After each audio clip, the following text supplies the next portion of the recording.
12일 금요일에는 새벽 6시에 눈을 떴습니다.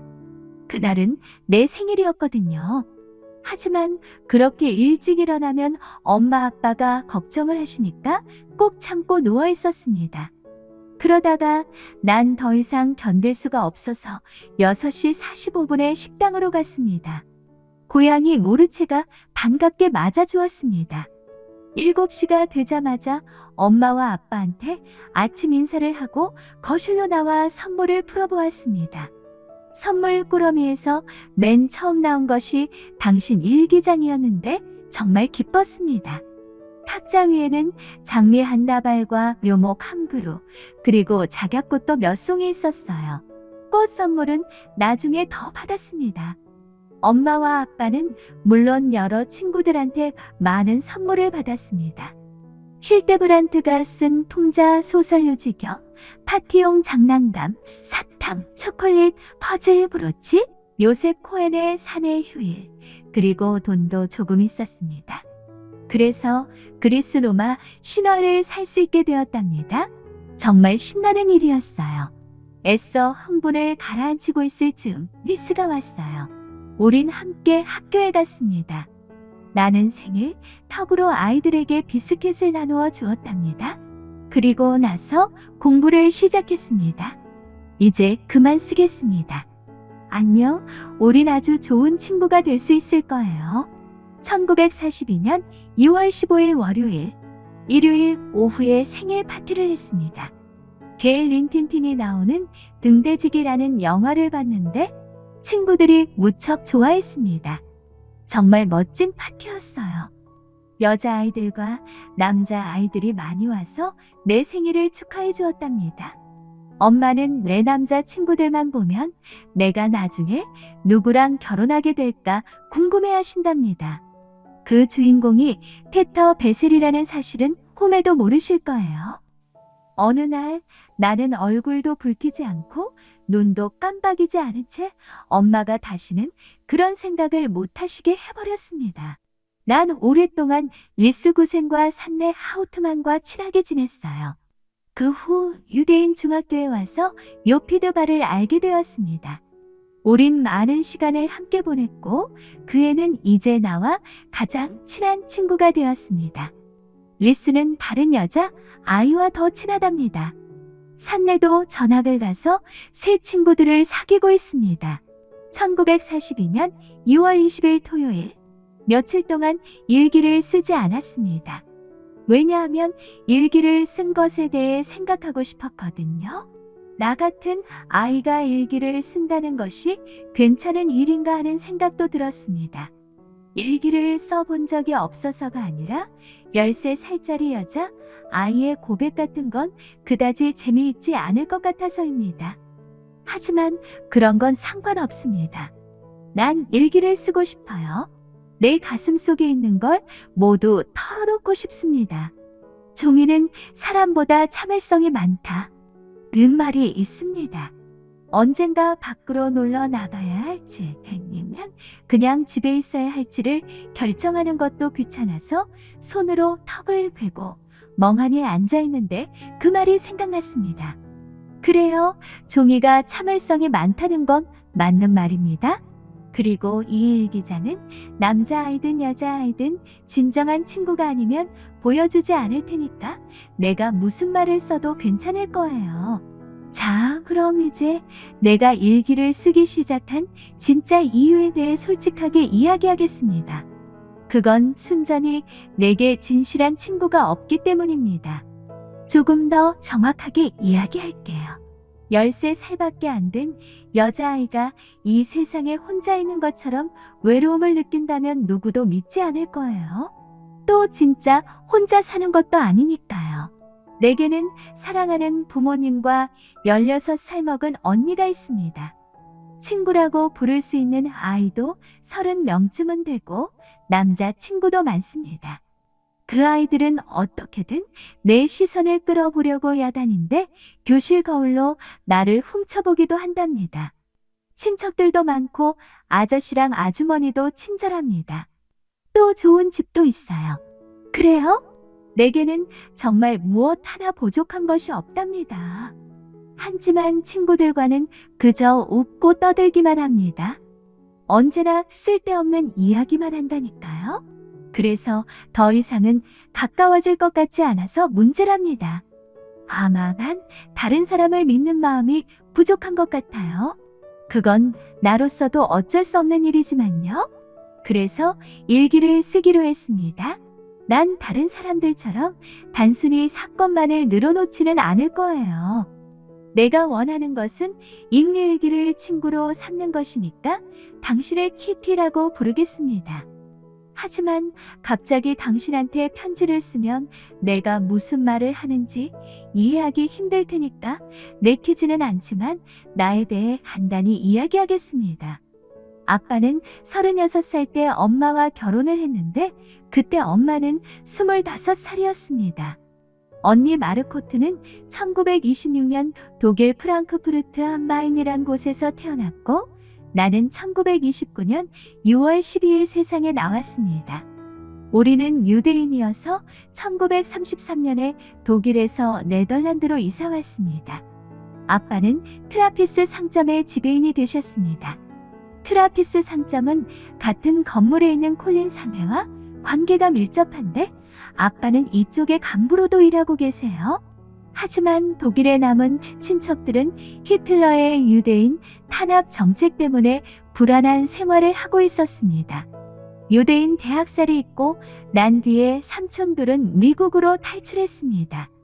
그 무렵 할머니는 우리가 있는 곳으로 오셨는데 그때 73살이셨습니다. 1949년 5월 이후로는 나쁜 일들만 일어났습니다. 전쟁이 일어났고 독일군이 네덜란드로 쳐들어왔습니다. 그리고 우리 유대인의 제한 박해가 시작되었습니다. 유대인을 탄압하는 명령들이 차례로 내려졌습니다. 모든 유대인은 가슴에 노란 별을 달아야 했고 가지고 있던 자전거도 모두 독일군에게 바쳐야만 했습니다. 열차는 물론 자동차도 탈 수가 없었어요. 물건은 3시에서 5시 사이에만 살 수가 있는데 그것도 유대인 상점이라고 표시된 곳에서 사야만 합니다. 또 밤 8시 이후에는 집 밖으로 나갈 수가 없어요. 자기 집들에도 앉아 있을 수 없답니다. 스포츠 경기도 할 수 없고 수영장이나 테니스 코트, 하키 경기장 등 어떤 곳에도 들어갈 수가 없습니다. 기독교인들을 만날 수도 없고 유대인 학교만 다녀야 합니다. 그 밖에도 우리가 지켜야 할 것들은 헤아릴 수 없이 많습니다.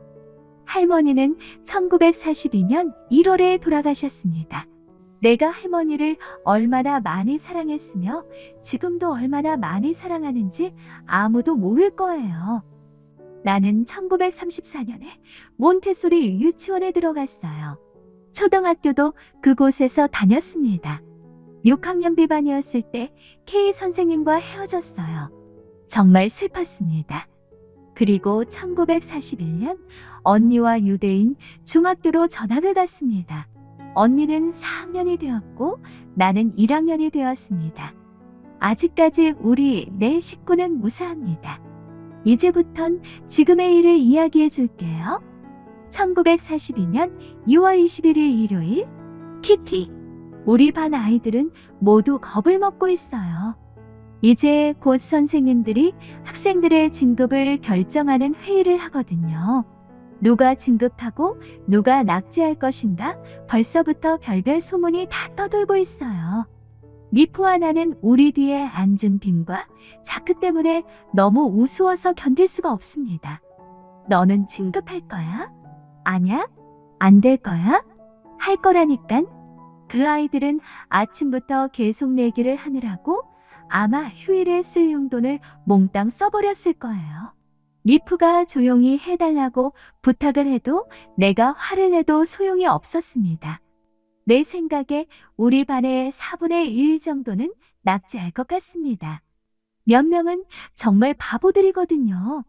그렇지만 선생님들은 누구도 말릴 수 없는 변덕쟁이들이니까 이번에는 또 어떤 변덕을 부릴지 모르는 일이에요. 나와 여자 친구들은 조금도 걱정하지 않아요. 나는 수학에 조금 자신이 없긴 하지만 진급하는 건 걱정 없습니다. 나는 선생님들과 사이가 좋습니다. 선생님은 모두 9분인데 7분은 남자 선생님이고 나머지 2분은 여자 선생님이십니다. 나이 많은 수학 선생님은 내가 너무 제잘거린다고 화를 내셨습니다. 그래서 나는 수다쟁이라는 제목으로 장문을 써내야 했어요. 수다쟁이라? 뭐라고 쓰면 좋을까? 난처했지만 나중에 생각해 보기로 하고 공책에 제목을 커다랗게 써놓은 뒤 될 수 있는 대로 수다를 떨지 않으려고 항상 조심했습니다. 그날 밤 다른 숙제를 모두 끝냈을 때 공책에 써둔 장문 제목이 눈에 들어왔습니다. 나는 만년필 뚜껑을 자근자근 깨물면서 커다란 글자로 듬성듬성 무슨 단어든 끄적거리면 되겠지 하고 생각했어요. 하지만 수다를 떨 필요성을 증명하는 게 문제였어요. 곰곰 생각하는데 갑자기 근사한 생각이 떠올라 순식간에 세 쪽을 채우고 기분이 아주 좋아졌습니다. 나의 주장은 이런 것이었습니다. 수다는 여자들이 가진 특성이다. 나 역시 마찬가지다. 하지만 나는 수다를 떨지 않으려고 노력할 예정이다. 그렇다고 수다를 전혀 떨지 않을 수는 없을 것이다. 왜냐하면 엄마가 나보다 훨씬 더 수다쟁이인데 유전은 어쩔 수 없지 않은가? 수학 선생님은 내 장문 숙제를 보고 웃음을 터뜨렸습니다. 그런데 그 다음 시간에 내가 도 떠들자 다시 장문 숙제를 내셨습니다. 고쳐지지 않은 수다쟁이라는 제목이었지요. 난 그것 써서 드렸습니다. 선생님은 2시간 내내 아무 말씀도 안 하시더니 셋째 시간이 되자 정말로 화를 내며 큰 소리로 말씀하셨습니다. 안내야, 떠든 벌로 이번에는 꽥꽥꽥 하고 떠버리 부인이 말했습니다. 라는 제목으로 장문을 써오너라. 순간 교실은 웃음바다가 되었습니다. 나도 따라 웃기는 했지만은 속으로는 이런 제목에 대해서는 더 이상 쓸 게 없다고 생각했습니다. 그리하여 이번엔 뭔가 다른 얘기를 사야겠다고 생각했습니다. 그런데 시를 잘 쓴 산내가 그 주제로 시를 쓰면 어떻겠느냐고 했습니다. 난 무척 기뻤습니다. 선생님은 그런 우스꽝스런 제목으로 날 골탕 먹이려고 하셨지만 난 반대로 선생님을 우리 반의 웃음거리로 만들어야겠다는 생각이 들었습니다. 시가 완성되었는데 정말 훌륭했습니다. 새끼오리 3마리를 가진 엄마 오리와 아빠 백조 이야기였어요. 새끼들이 너무나 꽥꽥거려서 아빠 백조가 새끼들을 물어 죽였다는 내용이었답니다. 다행히 선생님은 그 이야기의 뜻을 아시고는 반 아이들에게 큰 소리로 읽어주신 뒤 설명도 해주셨습니다. 다른 반에 가서도 그렇게 하셨답니다. 그날 이후 선생님은 내가 아무리 떠들어도 숙제를 안 내주시고 가끔씩 그 이야기를 하면서 웃으셨습니다. 오리와 백조 이야기가 그렇게도 우스운 것인가요? 1942년 6월 24일 수요일. 키티, 날씨가 찌는 듯 더워 몸이 녹아 버릴 것 같습니다. 그런데 이런 더위 속에서도 어딜 가든 걸어 다녀야 합니다. 전차가 얼마나 고마운 것인지 이제야 알 것 같습니다. 하지만 그 전차는 이제 우리 유대인에게는 결코 탈 수 없는 사치품이 되고 말았습니다. 어제 점심시간에는 얀 라이켄 거리에 있는 치과에 가야 했습니다. 학교에서 꽤 멀리 떨어져 있는 병원이랍니다. 내가 병원에 들어서자 간호사 언니가 마실 것을 주었습니다. 참 친절하고 좋은 사람이었습니다. 나룻배는 우리 유대인도 탈 수 있습니다. 그것이 유대인에게 허락된 유일한 교통수단이랍니다. 요셉 이스라엘 부두에서 떠나는 배가 있는데 우리가 부탁을 하면 태워줍니다. 우리들이 이렇게 불편하게 사는 것은 네덜란드 사람들 때문은 아닙니다. 부활절 휴가 때 자전거를 잃어버려 나는 학교에 가기가 싫어졌습니다. 엄마의 자전거는 아빠가 기독교인 친구 집에 맡겨두었습니다. 하지만 곧 여름방학이 시작됩니다. 일주일만 지나면 이런 고통도 끝납니다. 어제는 재미있는 일이 있었습니다. 자전거 보관소 앞을 지나가는데 누가 나를 불렀습니다. 어젯밤에 친구 에판의 집에서 본 남자 아이였습니다. 그 아이는 수줍은 듯 다가오더니 해리 골드버그라고 자신을 소개했습니다. 그러고는 괜찮다면 자기와 함께 학교에 가지 않겠느냐고 물어서 내가 대답했습니다. 방향이 같으니까 좋아. 그래서 우리는 함께 학교에 갔습니다. 해리는 16살인데 재미있는 이야기를 잘하는 아이였습니다. 그 애는 오늘 아침에도 나를 기다리고 있었습니다. 앞으로도 계속 그럴 거라고 생각합니다. 1942년 7월 5일 일요일. 키티. 지난 금요일이었습니다. 기말고사 성적이 발표되었어요. 내 성적은 생각보다 좋았습니다. 만점이 하나였고 수학은 5점이었어요. 그리고 6점짜리가 둘, 나머지는 7점과 8점이었어요. 우리 부모님은 다른 부모님처럼 시험 성적에는 관심이 없지만 그래도 기뻐해 주셨습니다. 부모님은 내가 건강하고 행복하며 그리고 너무 건방지게 굴지만 않는다면 그것으로 만족하신답니다. 하지만 난 그렇지 않습니다. 어떤 이유로 공부를 하지 않았던 열등생은 싫기 때문이지요. 마르고터 언니도 성적표를 받아왔는데 언제나 그렇지만 훌륭한 성적이었습니다. 우리 학교에 5등생 제도가 있다면 언니는 틀림없이 상급 학년으로 올라갔을 것입니다. 머리가 아주 좋거든요. 아빠는 요즘 일거리가 별로 없어서 집에 계시는 날이 많습니다. 할 일이 없어 시간이 많이 남는다는 건 정말 참을 수 없을 거예요. 며칠 전 아빠와 함께 집 근처 공원을 산책할 때였습니다. 아빠는 머지않아 우리도 몸을 숨겨야 될 것 같다고 하셨습니다. 나는 아빠에게 왜 그래야 하느냐고 물었습니다. 안내야, 우리가 1년 전부터 식량과 옷까지 그리고 가구들을 다른 곳으로 옮기고 있는 걸 알고 있지? 아빠는 우리 물건을 독일군에게 빼앗기고 싶지 않단다. 더군다나 우리들이 붙잡히는 것은 더욱 싫어. 그러니 놈들이 우릴 잡으러 오기 전에 숨어야 하는 거야. 아빠가 너무 진지하게 말씀하셔서 난 걱정이 되었습니다. 아빠, 그게 언젠데요? 너무 걱정하지 않아도 된단다. 엄마와 아빠가 알아서 할 테니까. 그러니 조금 변화가 생기더라도 내가 소녀 시절을 행복하게 보낼 수 있도록 노력했으면 좋겠다.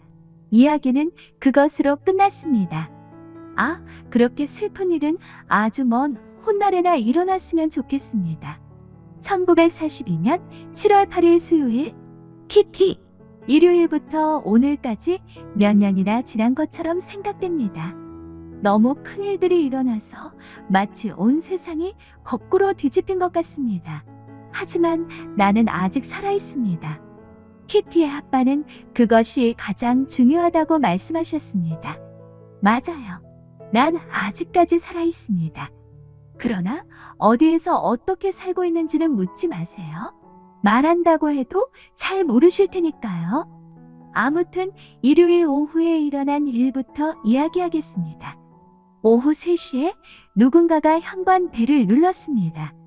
나는 베란다에서 햇볕을 쬐며 책을 읽느라고 벨 소리를 듣지 못했습니다.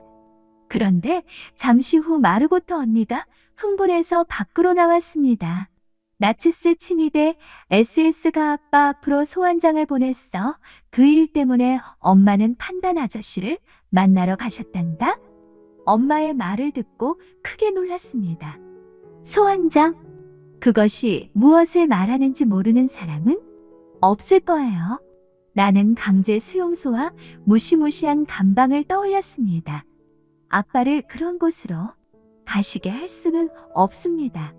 물론 아빠는 가지 않으실 거야. 엄마가 돌아오기를 기다리는 동안 언니가 말했습니다. 엄마는 우리가 당장 은신처를 옮겨가야 하는지 의논하려고 판단 아저씨 집에 가셨어? 판단 아저씨네 식구도 우리와 함께 갈 거야? 그럼 모두 7명이 되는 거지? 언니와 나는 아무 말도 하지 못했습니다. 아빠는 이런 일이 있는지도 모르고 유대인 요양소에 아는 할아버지를 만나러 가셨답니다.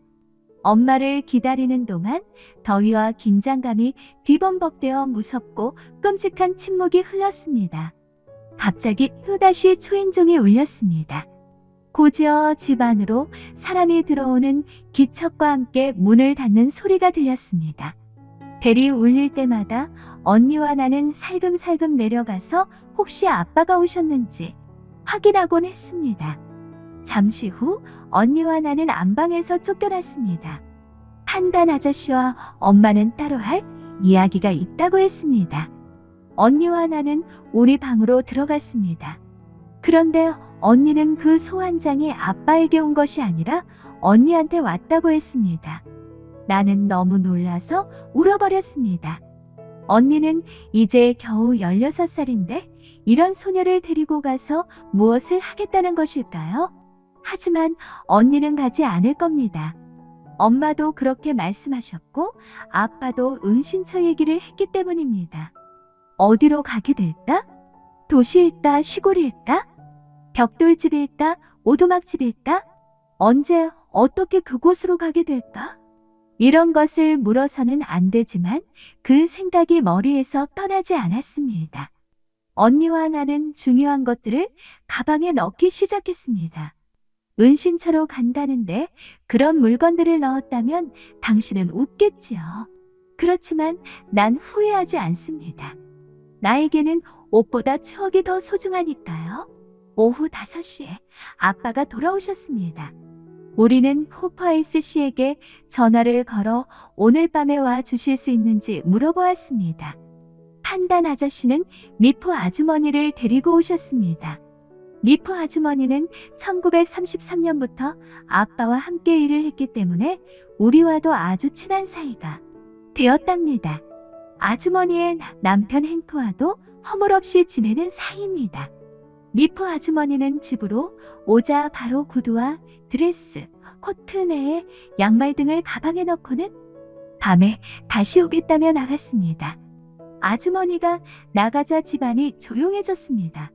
모두 아무것도 먹지 않았습니다. 날씨는 무더웠고 모든 것이 아주 이상했답니다.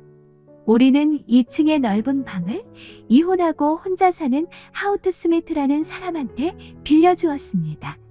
그는 할 일이 없는지 아래층에 내려와 10시까지 어슬렁거렸어요.